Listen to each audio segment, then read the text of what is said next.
Florida's Women in Energy Leadership Forum was launched to inform, inspire, motivate diverse talent to join the energy workforce by intentional recognition of current female energy leaders who contribute to growing Florida's economy and the purposeful sharing of their professional journeys. We are creating opportunity. Join me each week as we meet new leaders in energy and listen to their important roles in an industry that is vital to the country's future.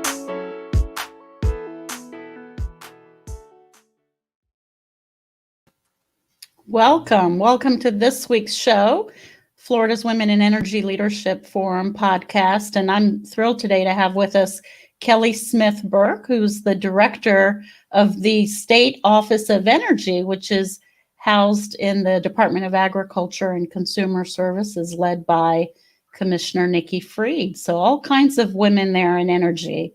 Mm-hmm. Right, Kelley? Thank you. Welcome to the show, Kelley. Thank you, Lila. I appreciate the opportunity to be here and speak with you today. It's good to see you. You've always been a participant in our fora, and you've just done an outstanding job. I can tell that these issues, you have a passion for these issues. So I really wanted to start there, Kelley, just help our attendees understand your background, how you started in this role, and your inspiration. We're about sharing the information so that we can inspire and motivate others to join into the industry. Well, sure. So I was born and raised in Jacksonville, Florida, and moved over here to attend Florida State. I was actually a history major, and that's what my degree is in. I really didn't consider public policy as a career path until I was working under Governor Bush. And I had the opportunity to sit in one of his policy briefings with his Office of Policy and Budget staff.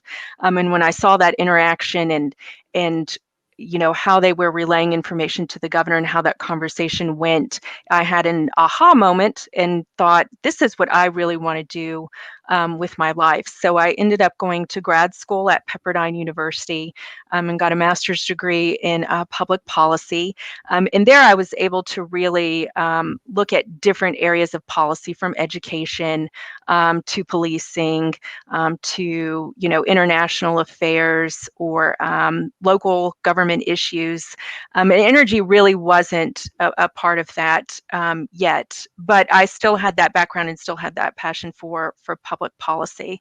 So when I moved back to Florida, I ended up working on Governor Christ's campaign, and I was his scheduler on the campaign and did that for the first 7 months of his administration. And during that time, Governor Chris was starting to focus more and more on energy. And so he was creating the governor's energy team or the governor's action team on energy and climate change. Mm-hmm. And so at that point, I had asked if I could move over to staff that team. I was graciously allowed to do that. And that started my passion and my journey in energy. So I was the staff for that action team and helped to write the first report and the second report, and then stayed with the Office of Energy after that report was complete. I'd forgotten that, Kelley. So yeah, you've worked in, let me get my math correct. So it's 3 administrations now, but the Office of Energy, remind me, this wasn't the original Office of Energy under Governor Christ in the governor's office? And at some point. Yes, it was. It was, at that time, we had several entities working on energy. So you had the actual energy office in the Department of Environmental Protection, but they were more focused on projects and grants. Then within the Department of Environmental Protection, you had the Strategic Office of Policy and Programs, Policy and Planning, my apologies on that. And that's where I worked, and we were more the policy shop of things and were the staff for the action team. And then at the same time, you had the legislature had their Florida Energy Commission. And so in 2008, they combined all 3 entities into the Office of Energy and what it looks like now. So yes, we were in the governor's office from 2008 until 2011, when we were then moved to the Department of Agriculture. Thank you for that history recollection. I'd forgotten all about that. And what's interesting about your journey is you are yet another example of working on your passion and policy within government, right? Mhm. And you're in a position where you can see the fruit of your effort. I just, as you know, I'm a big fan of not ruling out starting a career in government, and frankly, even remaining in government if that's where the passion is. I say that, Kelley, because I'm really encouraging students to not rule out state agency careers. Mhm. As you know, I started in the Public Service Commission, and I've often said it's one of the greatest jobs I will ever have. And just really meaningful work, statewide and national work. And I have a feeling that's been your experience as well. It has. I think state government is, of course, very different than if you're in the private sector. But I think it can be very rewarding and filling because I think you actually get to see the process of how things go about. So, how did we end up with policy XYZ? Well, it went through this process. And in a lot of cases, you get to see that from the beginning to the end. I think also our ability to work with the legislators, our legislature, and our governor's office gives us that insight too, because we can help advise them on the bills that they're looking at and what the impacts of those bills are. I mean, one of our functions in this office is to do bill analysis. So we really do take a look at what impacts those bills would have upon our state and our citizens. It also gives you the opportunity to create programs that you can actually see from, the first time the idea and that seed is planted until the very end of that grant and how that process works and what that impact is. And I think that that's a very noble and great thing about working in state government is that oftentimes you do get to see from the beginning to end how your Mhm. programs impact the communities within our state. Absolutely. Let's see, Kelley, you can still see me? I think we might be Yes. having some, okay, wonderful. Kelley, on the role, you just mentioned the office. On the role of the Office of Energy, tell me what some of your charges are and what you're working on now. Okay. So we are statutorily assigned to do state energy policy and program development within the state of Florida. So part of our role is to recommend policy or legislative changes to the legislature. Part of our role too is to make sure that we're using any state funds that have been assigned to us or federal funds that we're able to get through grants in order to do programs related to energy efficiency, renewable energy, alternative vehicles, and alternative vehicle technologies.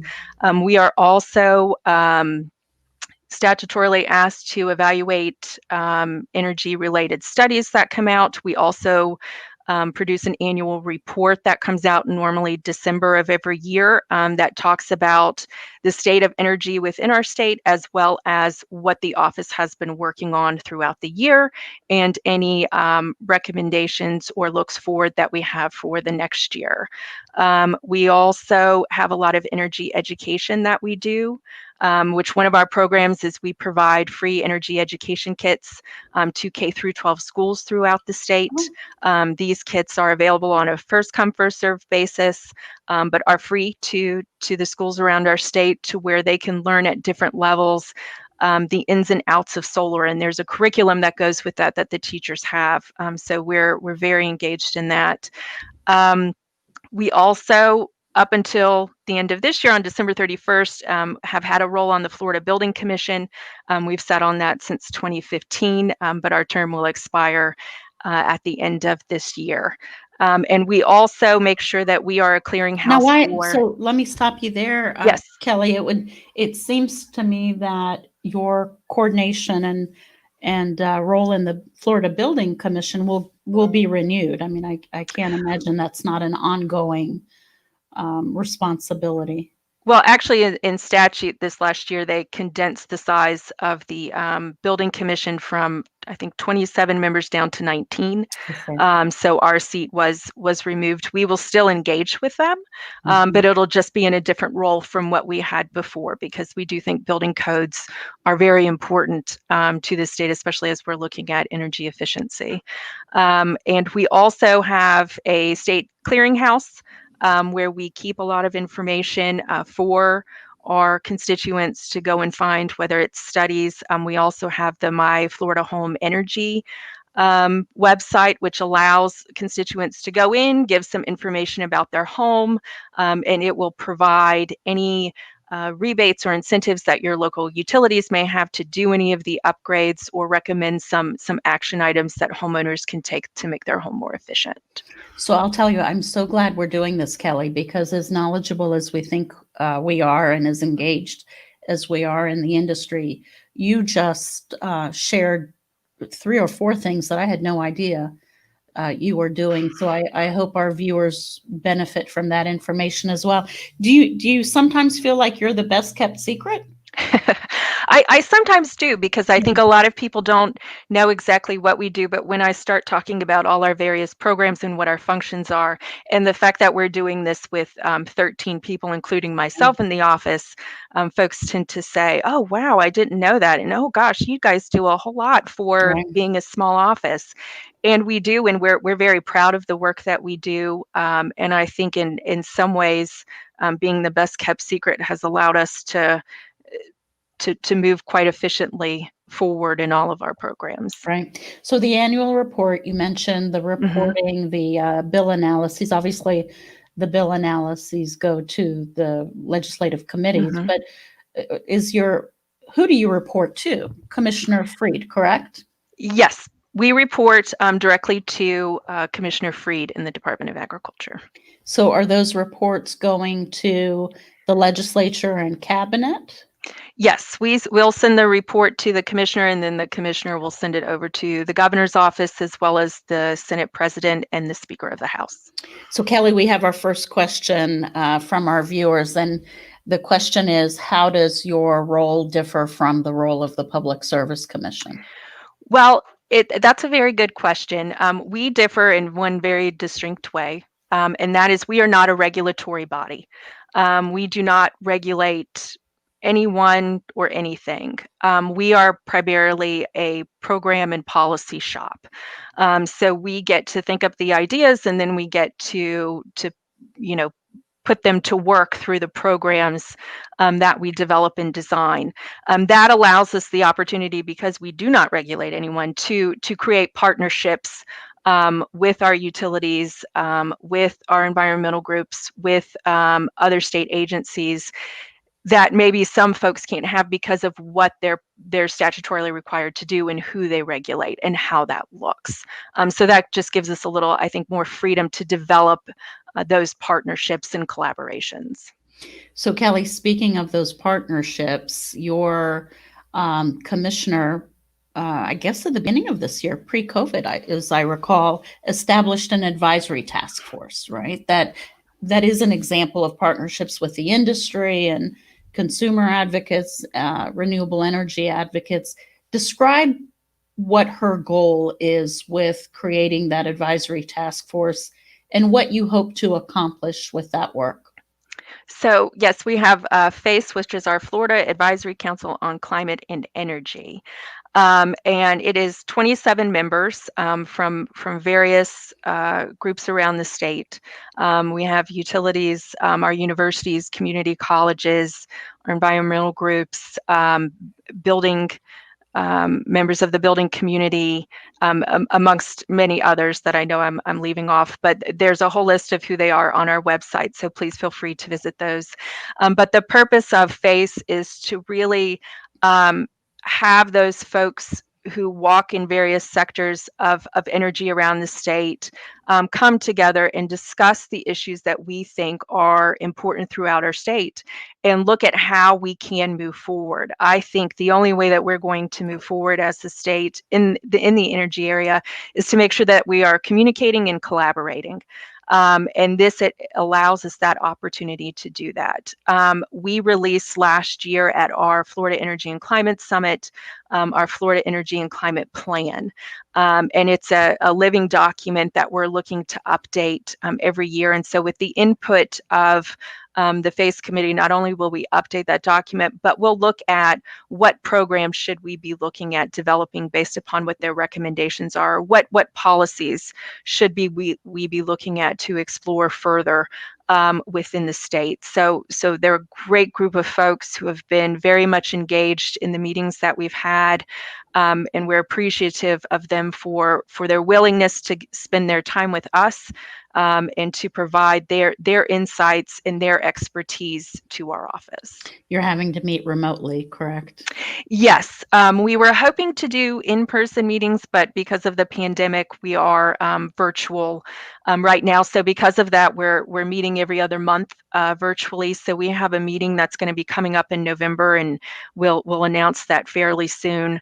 But yeah, we're hoping that once 2021 happens, that hopefully some of this pandemic will ease and we'll be able to meet in person. Because while I think it's great that we have this capability to meet virtually, there is really nothing like having a conversation with someone in person and being able to have that back and forth. That I think is very important when you're having, especially these types of conversations that are so important. The camaraderie, the networking, the really understanding, building those relationships that we all want to make sure others have as well. We're all hoping that 2021 looks a lot different than this in a positive way, right? Yes, definitely. So the task force is advising with regard to initiatives that carry your energy policy work forward. Have you already identified some of those initiatives? I personally know about one that we're going to talk about shortly, but is it working, Kelley? Do you feel like putting this group together is really bringing things to the forefront in terms of being able to launch energy programs, that are in place for years to come? I do believe so. I think at our last meeting, we talked about research and development and workforce development, and I thought it was a very good conversation. And I thought that some of the points that were brought up by our members and members of the public, because they're welcome to attend those meetings as well, were good, and we're exploring some of that and what that would look like. And how we can develop that further out. There's a few follow-up conversations that we're going to have with some of those folks who threw out some of these ideas to make sure that we're understanding exactly what they're talking about, but then how we can, mold and shape that into something that our office could possibly be able to do. But anything that comes out of these meetings and initiatives that you and Commissioner Freed decide to take on will then require some coordination with groups that implement those policies, whether you have to go to the legislature for statutory revisions or the PSC for regulatory revisions. Are they at the table as well? Does the advisory committee include all of the entities that might have a role to play in implementation? We try to as best we can. We do have our membership of the committee, which does not include anyone from the legislature or the Public Service Commission, but we do make sure that they have the information and can attend. I will say that we have a great working relationship with the Public Service Commission, with the legislature, as it relates to energy issues and talking through things. So I think that's important, but we make sure that all of our meetings are open to the public, so anyone is welcome to attend, and anyone is welcome to follow up with us on any of these items after the meeting is over, or even whenever it's convenient for them, where we are always open to have conversations around energy, this energy sector, with anyone who would like to talk to us about it. And I know this for a fact. I can attest to everything you just said, because, as you know, I listened to the meeting you had that included lots of presentations on electric vehicle programs in other states. And I'm thrilled to be able to announce that you've put together a panel for the Florida's Women in Energy Leadership Forum to be held. This is the shameless plug, November 11th through the 13th. And you've got great speakers identified for that panel. Let's talk about electric vehicles and what you've gathered from the meetings and outreach with different providers in other states. Are you looking at, tell me the purpose. Do we want to launch an electric vehicle program in our state in a much more sustainable fashion? So are you looking at hurdles that we need to address before we can fully launch an effective EV program? We are looking at everything related to mostly EV infrastructure is what we're looking at. So we started down the path in May of 2019 in looking at electric vehicles and infrastructure. We had been hearing from a lot of stakeholders that, where do we put these charging stations? What does that infrastructure look like? What makes sense? So we convened a group of our stakeholders who were interested in electric vehicle and infrastructure and had a really robust conversation for a couple hours about if we were to put together a roadmap, what would that look like? And so we started on that path, and we are in the midst of it right now, but we're wrapping up what our roadmap is, but looking at issues of siting and permitting, what that looks like, where should these charging stations go? One of the things that was brought up quite frequently in our conversations was evacuation routes. Given our predisposition to storms, and it's still being hurricane season, how do we make sure that as we're seeing more people purchase these vehicles, that the infrastructure is in place for them to be able to evacuate the state and then to come back?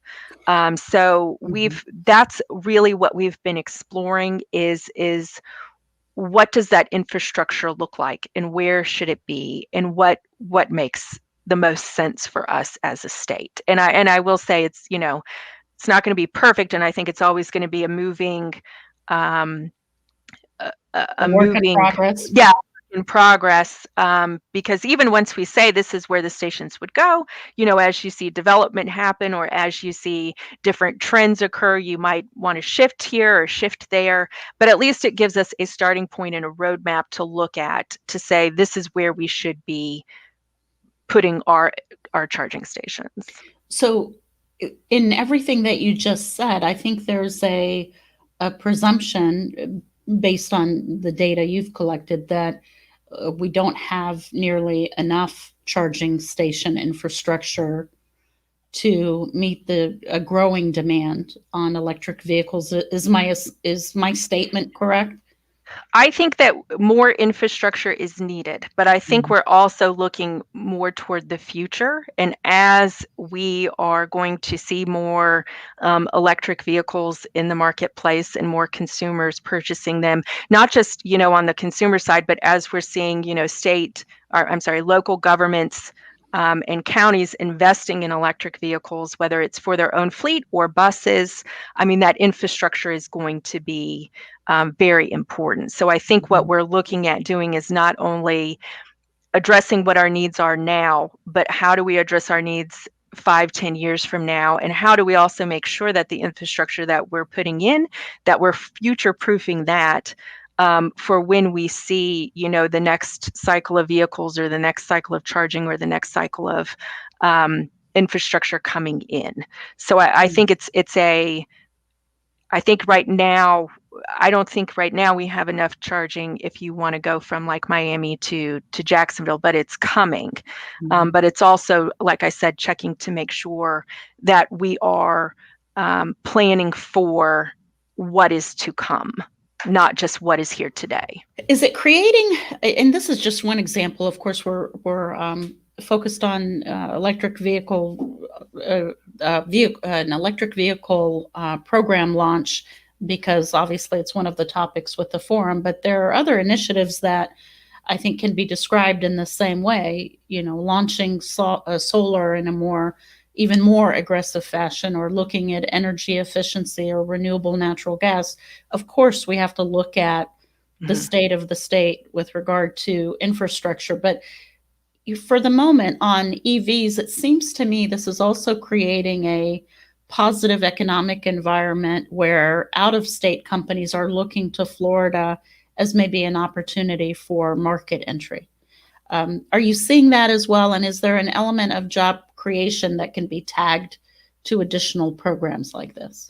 Yeah, I think that we are. I think that there's a lot of charging infrastructure companies that are looking and have been participating in our process to find out what we're looking at and what that would mean for them as far as infrastructure. I think that there's also, if you put the infrastructure in, then the vehicles may come. So then there's that thought too of what that does for the vehicle manufacturers and the jobs created there. I think it also creates a market too when you're working at workforce development, in the fact that electric vehicles are different than your standard vehicles. So you're going to need maintenance folks to take care of them, who are going to need to be trained in how you deal with an electric vehicle as opposed to your standard petroleum vehicle.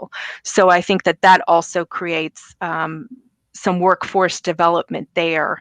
And I think you can translate that even to if you're using natural gas as your fuel or propane as your fuel, you're going to need those technicians who understand how that vehicle works and how that fuel works in order to be able to maintain them. Absolutely. So we've got a question from one of the attendees, and the question relates to demand in energy. Are you coordinating with the electric providers to make sure that the growing demand can be met consistent with a more aggressive EV policy? Yes, we are. Every time we've had these conversations, the utility companies, whether they're co-ops, munis, or IOUs, have been at the table.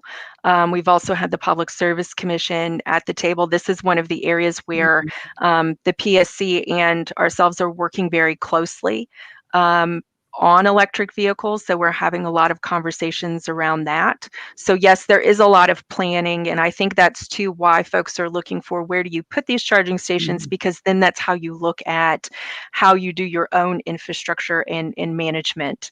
So yes, they are very much involved in this planning process. So I have a question, and the lawyer in me sneaks out every once in a while. I'm a recovering lawyer, as you know, and the permitting issues. So it seems to me that the more and more municipals that want to get into the electric vehicle business as it relates to their own fleet will make the local government permitting hurdles easier, I would hope. But is there some consideration to having a state backstop for any sort of permitting disputes? By analogy, we saw local permitting issues as it related to cell towers in the telecommunications and technology industries. Any conversation about the state having a backstop mechanism for any concern over local government permitting hurdles? If there are any, I mean, there might not be, but I think you just referenced that there might be.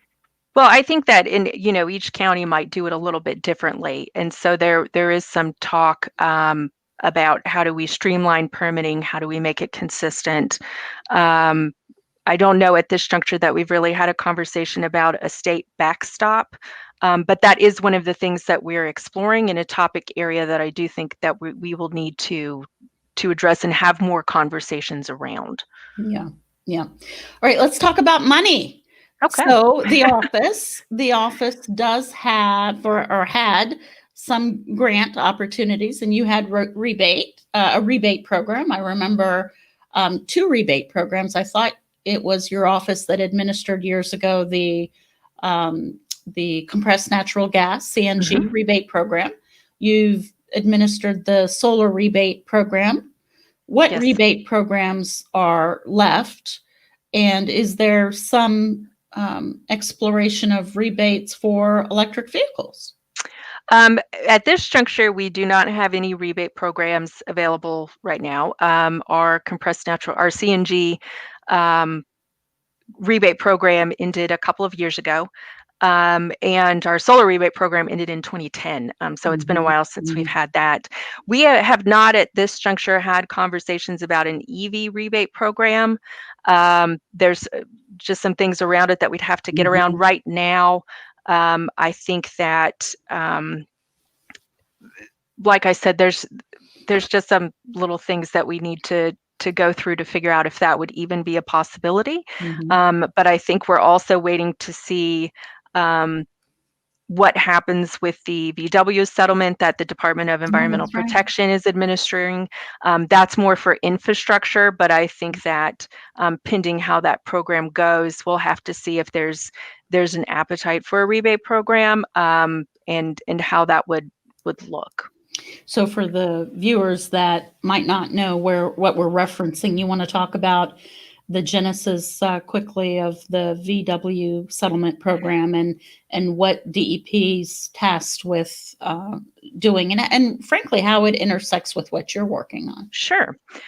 So several years ago, Volkswagen was in trouble because they had cheated on some emissions, and they were caught. And so the federal government fined them, and they were then forced to pay out a settlement. That settlement, there are two separate parts to it. I'll just talk about the state one for right now. So with the states, they were given an apportionment based upon how many Volkswagens they had within their state.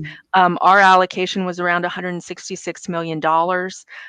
DEP was named the beneficiary of those dollars. And so there's several categories that you could expend the funds in. One of them was up to, I believe, 15% of the funds could go to EV infrastructure. The Department of Environmental Protection decided to do the full 15%. So they have released some of the funds and awarded some of the funds, I believe, a couple of months ago. There's another set to come out, I believe, in the next few months. Mhm. But they are the stewards of that and putting out that money. So that will help a lot, I think, with the infrastructure that we're looking at. There's another part of it too, which VW ended up starting a company called Electrify America, and you may Mhm. have seen some of their charging stations throughout the state. I know one of their first corridors they were looking at was from Miami up to West Palm Beach, and so they're putting in their own infrastructure as well. So we as states are just trying to make sure that we don't overlap where they are, so that we can make sure our resources go as far as they can. Yeah, and that there are no voids in this state, right? Right.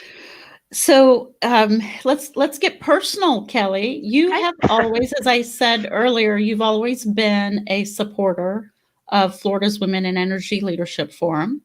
You're an active participant. I'm so happy you're part of our program again this year, and you have to promise me that next year in the program you'll provide an update on all the great work that you're doing. And by then we would have had one legislative session, and, Yeah. and we could report out on what happened in the legislature as well. Why are those kinds of initiatives important to you? Why have you, thankfully, you've held a great place in your heart for the forum, but why? For me, I enjoy the forum because I really like the conversations that happen there. I always feel like I learn a lot, Mhm, and it makes me think. And when I walk away and I feel like I've learned something and I'm still thinking about something, a lot mhm, of my ideas have come from sitting in a session and someone will say something and it'll spark a little idea, and then I'll work it out to see if it can come to fruition. I also really like about the forum is there always is this element of personal and professional development. And I think that that sets it apart from some of the other summits or forums that you go to around energy. And I appreciate that because I think sometimes we forget to take that little bit of time to mhm. do some self-reflection. And the way that your forum allows that to happen, even if it's just for an hour or two, I think is a great way to just kind of take a step back, pause, think things through, and then, refocus and go again. Thank you, Kelley. But the reality is, we learn from folks like you. You are an inspiration, and just everything that you've just spent a half an hour telling us about is a testament to your leadership. So thank you for that. But I think that we learn much more from you than we could possibly share with you. Thank So you. taking that education thought forward, when I speak openly about this, Kelley, as you know, when I started in the utility related business on the PSC many years ago, and the water legal staff, and then on the commission itself, there weren't very many women in the industry, whether it was at the state agency or in the utilities that we regulated across the sector. And thankfully, I don't think that's true for you today. I think that you are working with a lot more women and minorities than I did, which is a wonderful thing. We have more work to do, but I think that's a very good thing. And that diversity of gender and ethnicity in the workforce can only add additional value and creativity. So if I'm a female college student, maybe in my second year, and I'm trying to think about, where would I want to establish a career, I always worry that they have stereotyped the industry as a very male dominated industry. What do you want to say to that second year female college student? I think I would say, like, don't look at it as just a male industry anymore, because it's not. I would also say to them that there are many careers within the energy sector, some of which a lot of people don't really know about, like my office, for instance, and how we do a lot of policy and programs. Many people don't know that. So I would advise them to explore, to look at the sector, to see what's out there, and to reach out to some of the women who are in those sectors and ask them for, their advice or their thoughts, or even to shadow them for a day. It's a great I idea. think many of us, I know I wouldn't mind having someone come in if they're going to learn about what it is that we do, and then from there, I think you can figure out where your passion is, because there's a lot of pathways in energy, not just on the utility side, but there's many other areas that I think that they can look at and explore. And I remember when I was in grad school, I had a professor, and while we were all trying to figure out what policy areas we wanted to go in, she advised us. She said, find the area that you really like and that you're passionate about. Learn everything you can about it, and then just work every day to be your best self in that area. So I would also say that advice to them as well, because it was very helpful to me once I found energy and I knew that this was my area, to just jump in and learn everything that I can, and try to be the best that I can. And so I think that that's important for them to know as well. And I think it's important for them to also know that energy is an ever-changing area. I mean, the things that we were working on 10 years ago are not necessarily the things that we're working on now. So true. And I think that is a plus to working in the energy area. And I always say I'm never bored in my job, because every day brings something different. And I think that that's important for them to know as well, that as things change and move, you can adjust and adapt to it, to make your career what you want your career to be. Absolutely. Sage advice. Did you see the comment from one Yes. of our viewers? Great advice. Work hard to find your passion and stay with it. Well, you are clearly an inspiration. I so appreciate your leadership. I can't think of a better way to end this program this week than with your wonderful words of wisdom. Thank you for all that you do, Kelley. We're going to see you November 11th through Yes. the 13th. And I think every year that you're willing to participate, we'll have you. Thank you, my friend. Thank you for being on the show. We appreciate you. Thank you, Lila. I appreciate the opportunity. It was a wonderful time. Good. We'll see you.